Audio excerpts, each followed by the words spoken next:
Hey, so before we get started with part two of the raised bed garden video, I thought I'd maybe clear up a few things. First, a couple questions that you might be wondering. Why do I need a raised bed? Well, two reasons really.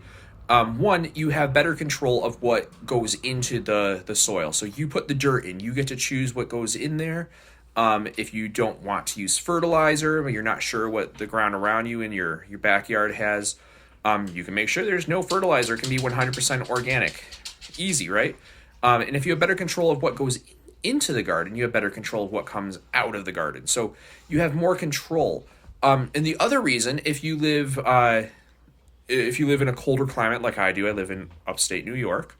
If you live in a colder climate, the raised bed garden is going to give you a longer growing season. So some of those warm weather crops that you would normally do early in the season, like tomatoes and cucumbers, you're going to be able to grow those for longer into the season. So let's say you plant your tomatoes and you want to do a second crop.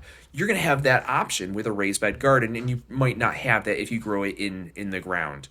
The raised bed tends to stay about 8 degrees warmer than the ground around it, so you're going to have better luck extending your season.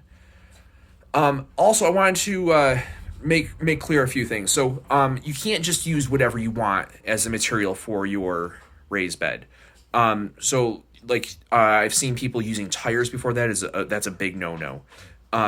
Tires, treated certain types of treated wood, certain plastics, they can leach chemicals into the soil, and when that happens, well, you get chemicals in your plant, and that can be quite dangerous. So you really want to be careful of what you use as the material for your raised bed. The raised bed that I'm using, it's all untreated wood. There are trees from the backyard, pieces of lumber that I know don't have anything bad on them. Some paints are okay. Typically, you want to avoid oil-based paints on the raised bed. Ideally, there should be nothing at all on it, but in reality, untreated wood rots faster.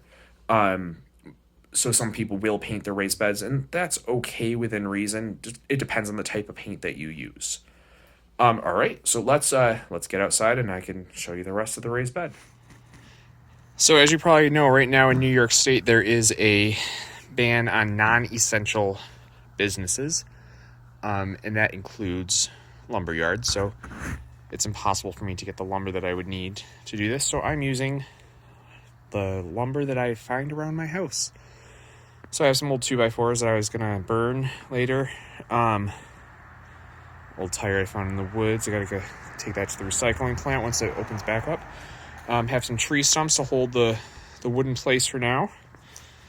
And so basically I'm going to use logs to recreate what will become my raised bed. So I'm thinking this is probably about 2 feet tall, that stump right there. And if I can fill it up, you can kind of get a sense of how high it is right now.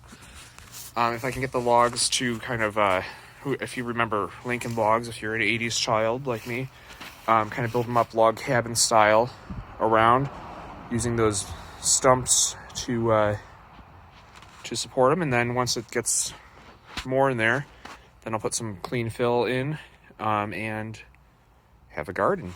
We've got the basic nutrients at the bottom. You can see the compost that's all over there. Leaves, cardboard at the base. Explained that in the last video. Some sticks, some sod. Lots of nutrients over there. Okay, so this is where we are right now. You can see that I'm making a little bit of progress. I've got probably about 6 inches of dirt in there now. So you can still see some of the grass I haven't quite covered up yet. Some of the cardboard is still exposed, especially in the corners, because I'm not doing a great job of filling it evenly.